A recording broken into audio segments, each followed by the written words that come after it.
So today we're jumping into a pretty dark fairy tale. But what's really interesting is that it's built on a classic framework you probably already know, the hero's journey. This is the story of a princess who, well, has to lose absolutely everything to find her true power. Let's get into it. Okay, so every good story needs a villain, right? And ours starts with a real piece of work, King Salar.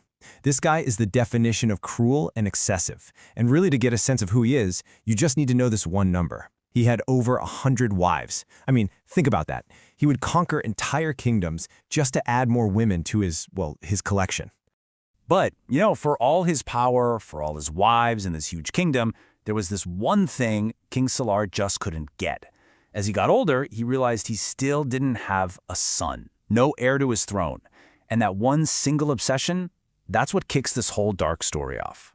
So, the king is getting desperate. He does what any fairy tale king does in this situation. He goes to a witch, and she gives him this super ominous prophecy. She tells him, look, there's only one girl in your whole kingdom who can give you a son. The way to find her, she'll have a crescent moon mark on her neck. And just like that, this prophecy becomes the king's only focus. And trust me, it gets horrifying. Right. So now he's got this prophecy, and his desperation it curdles. It turns into this monstrous command. And this is where the story takes a really, really dark turn toward a proposal that is just unthinkable.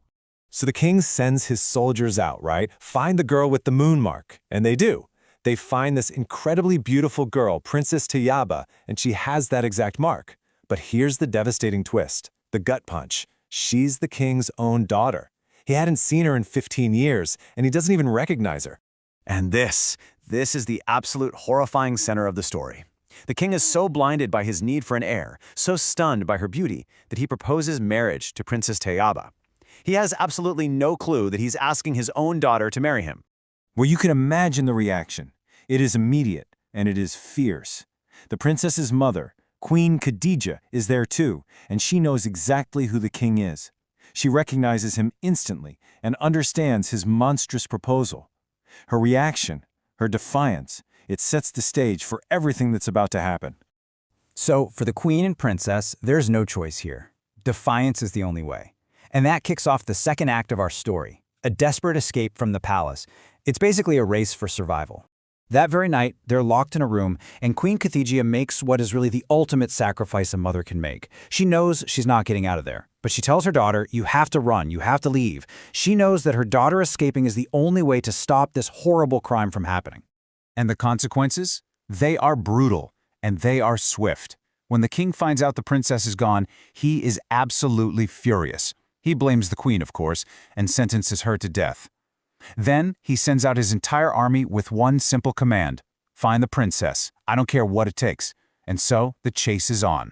Now she's being hunted, she's all alone, but the princess finds this hidden power.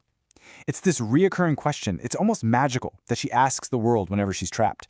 And this desperate plea, it becomes the key to her survival. And because this is a fairy tale, the world actually answers her. Every single time she asks her question, nature itself steps in to help. A pumpkin literally opens up so she can hide inside. A tree trunk splits open to give her cover. And finally, a thick, dense forest offers her the final escape she needs. Okay, so let's move on to the next chapter of her journey. She's escaped her father, and now she stumbles into a totally new world, a kingdom that's hidden deep inside this forest. She wakes up on, of all things, a pile of straw. And she's surrounded by people and animals all dressed in leaves. She's found this incredible community that lives in perfect harmony with nature. And they're led by their kind and handsome king, Irfan. This place is finally her safe haven. And this is where the story gives us this amazing contrast between two worlds, right? And it does it through their kings.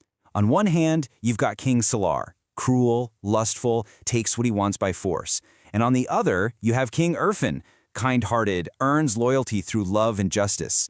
It's really the ultimate showdown between tyranny and, well, basic decency. It's a great reminder that real power isn't just taken, it has to be earned. So in this new kingdom, the princess finds everything she never had back home: safety, acceptance, and eventually love. King Irfan asks her to marry him, and she says yes. After everything she's been through, this is her reward. A new life, with no fear, and the entire forest celebrates with them. But, as we know from the hero's journey, you can't just run from your past forever. You have to confront it. And that brings us to the final act of this story. It's time to return to her old kingdom for one last dramatic showdown. Just when you think everything's perfect, right? There's one more secret. King Irfan tells her that King Salar is actually a fraud, a usurper. He stole the kingdom from Irfan's family. Irfan is the rightful heir. So with an army of forest dwellers at their back, they go to take back what's theirs. And just like that, the princess goes from being a fugitive to a liberator. When they get there, they find King Salar on his deathbed. And this is the climax of the whole story. The princess confronts him. But she doesn't yell, she doesn't scream. Instead, she just asks him the same question she used to escape him, turning her desperate plea for survival into a weapon of pure truth. And just like that, with those words, it's like a spell is broken. The king finally gets it. He understands the absolute horror of what he was about to do. His obsession for an heir had completely blinded him, so much so that he almost committed this unthinkable crime against his own flesh and blood. After that, things happen fast. The cruel king dies begging for forgiveness. The good king, Arfan, takes his rightful place on the throne. And then a new, true heir is born, Prince Shamir. And with this new leadership, the entire kingdom is transformed. So in the end, the princess's journey didn't just transform her, it transformed her whole world. A kingdom that was once a symbol of oppression and fear becomes this beacon of joy and peace. And this whole journey kind of leaves us with one final thought, doesn't it? Stories like this, especially the dark ones, they aren't just for fun. They really dig into our deepest fears. Fears about power, about family, about right and wrong. Which makes you wonder, what's the real point of a fairy tale anyway? Is it to warn us? To give us hope? Or is it something else entirely?